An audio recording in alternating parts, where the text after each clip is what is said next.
كلمات الشاعر محمد بن مريبد العازمي، أداء المنشد بركات بن مبروك العديني. يبلغ من الصمت واكبر من حدود العتب،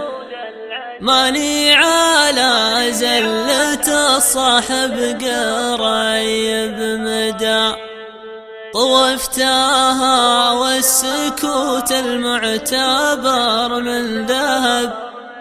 ما بيجي للسوالف بالمجال الصدى.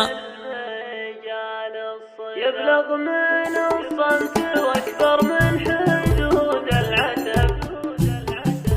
يبلغ من الصمت واكبر من حدود العتب، ماني على زلة الصاحب قريب مدى، طوفتها والسكوت المعتبر من ذهب، ما بيجي للسوالف بالمجال الصدى. الهرج خارج حدود العقل قلة أدب، والشك صعب علاجه والمغالط ردى، والمشكلة جات ما بين الجفن والهدب، في عينه ما لدت بنظرة خضوع الحدى، لا بنظرة شموخ ونظرة عن كثب، ما هي بتلبس عن وجيه المواقف ردى، واللي على سيرتي يوقد ويلحق حطب، عز الله انه يا ابو خالد مضيع قدا، اللي زاهمته وعيا قلت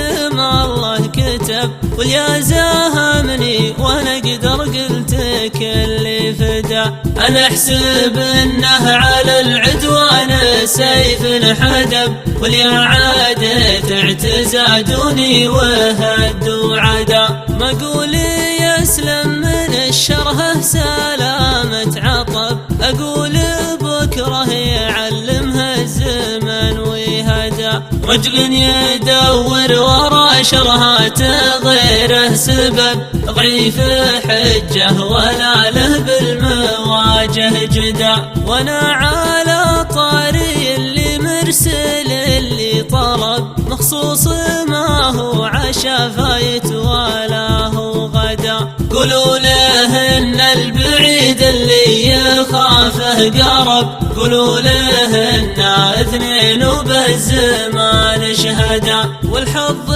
يما صدق للشخص ولا كذب، كم واحد يبذل جهوده وضاعت سدى، والحظ يما صدق للشخص ولا كذب، كم واحد يبذل جهوده وضاعت سدى، والحظ يما صدق للشخص ولا كذب.